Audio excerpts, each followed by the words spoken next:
it's really hard to see like the landscape of the future because who knows like if the AUDL succeeds or not. But I think some entity will be there, like to usurp club at some point, because there's no like viable trend line for club right now. Like what is like a bunch of people paying to play ultimate a bunch of tournaments is like a softball team doing that. It's like my brother's softball team. It's like the same thing, right? There's no like end game there, right? At least with like pro, you have like an end game, and the end game is like players eventually get paid and like make money, and people are watching one-off games. So I don't know. I mean, I'm part of that entity because I'm part of the crowd that wants to see Ultimate because I think Ultimate's awesome and I want people to see it.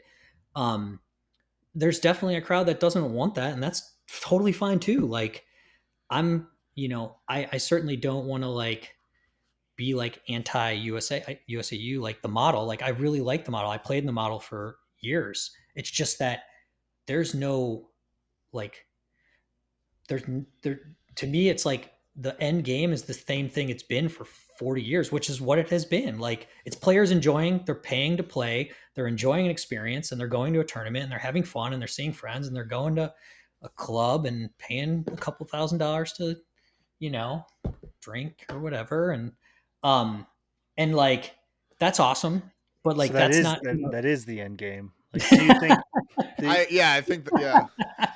but for so many people that is the end game, right? Like they really enjoy it too. Right. Yeah, and that's Like, I think that's honestly like the big debate is like, does there need to be progression? Like, yeah. is progression, like, is advancement of what's going on like a necessity, or is it okay to be okay with like what's going on? Yeah, and that's the thing. Like, there's going to be two camps there, right? And the camp with capital is going to keep investing in this growth until eyeballs catch it, right?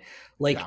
Like in the case of like the Flyers, right? Like we have a youth academy now, and we have like we're growing in that perspective, right? Where we're like there was none of these things that were here before we came on, and now there's like different avenues of like viewership or people like that are integrating into like our organization, and are there's your job creation that's true. and so it's one of those things where it's like I would really like to see Ultimate on a main stage. I'd really like to see Ultimate like as a visual for in front of people, and some people just don't want that, and that's totally fine. Like, and I'm fine with them not participating or not caring about it, and that's cool. Like, I get it, but that's the What do you think it takes for the AUDL, for professional ultimate, to take the step into mainstream? um. I mean, you need way more fans. Like, we need every AUDL team to look like Colorado or Salt Lake. Like, quality venues, tons of people watching. Big fan experience. Like, that stuff is super important.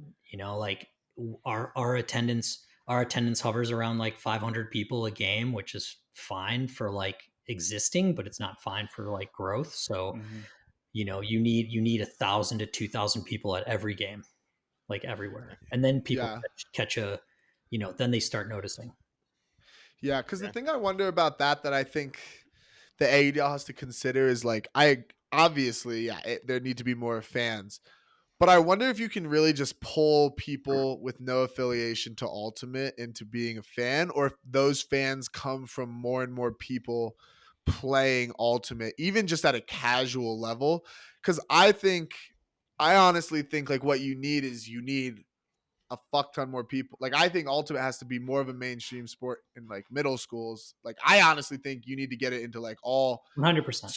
schools playing, and then you get those fans. Yeah. And I just don't know if I think that is like a place the ADL should probably pursue more, probably, in my opinion, is like going and getting more, figuring out ways to get more people playing. Like, I think they should be putting like all a lot of eggs in that basket and like figuring out how to get more and more kids playing and what that looks like.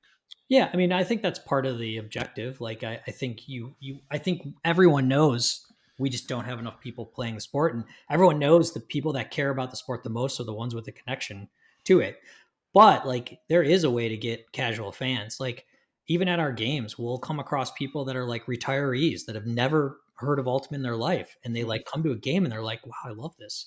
It's like there is that contingent of people that will never throw a frisbee that That would love watch it. watching.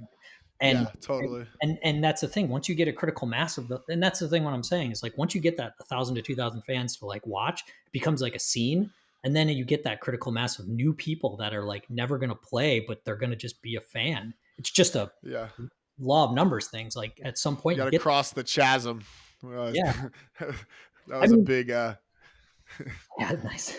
Our Well, like you see some of the NFL games, right? Like we did like a halftime of like a Panthers game.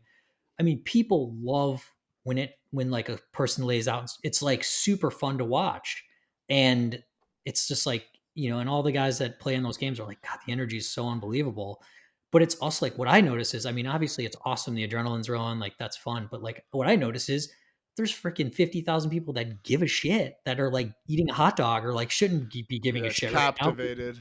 Yeah. Yeah, and it's like that's the thing I think tons of us notice. It's like people really care once they like see it. It's just you got to see it and present it the right I way. think we need to play off the fact that discs are just objectively cooler than balls. Like there's no like that's a fact. A disc flying in the air, throwing a disc is cooler than throwing a ball. A ball goes up and then it goes down. And maybe if you're like an elite MLB pitcher, you get like 2 inches on a curveball. Whereas like anybody learning how to throw a fucking disc can do like so many different ways. Like I think in terms of like a branding thing and like marketing, it should be like, hey, this is cool. This is a cooler object and a cooler toy to play with. And look, we made a sport with it. And it's until there better. are 15 to 30-mile-an-hour winds, then That's when you play with the 2 pound disc. Yeah. Get it. Make a different disc. Like I don't know, figure it out. I do Yeah, think I do that think there's something to that. I do think there should be like a weighted disc for like wind, but it's in disc golf. Like it's not. It's like literally here already. Like people have discs that they throw when it's windier because it's more reliable. Like it's like, yeah, it's pretty like the technology and everything is already there. Like using different plastics and changing the shape slightly, but still having it being able to throw. Like yeah. So the can I go back to the critical mass piece that you were you talking may. about, Mike? I hope that the summit is going to reach that in the next few years, and I think that the owners are doing a good job of. We play in Golden, Colorado, which is just outside of Denver.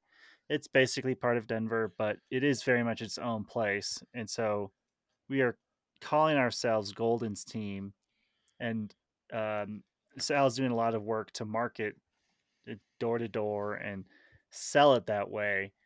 Um, and I know that we've gotten a number of fans, a lot of kids too. Like it's usually parents who have kids that want to do something on the weekend, um, that have come out to the games and they've never played before, and their kids then are interested in playing.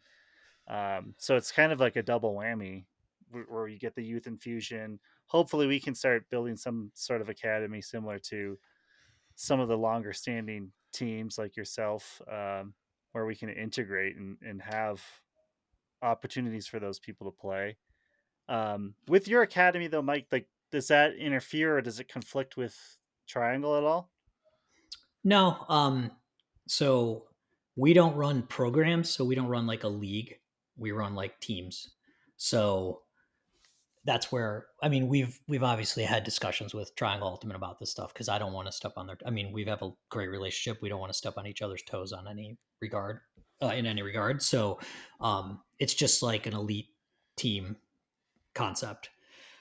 So it's like you have your U18, U15, and they're just run like practices, and then we'll play in middle school and college, high school tournaments.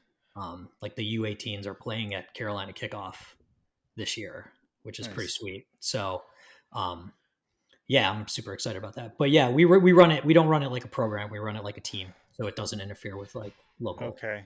local Okay. stuff.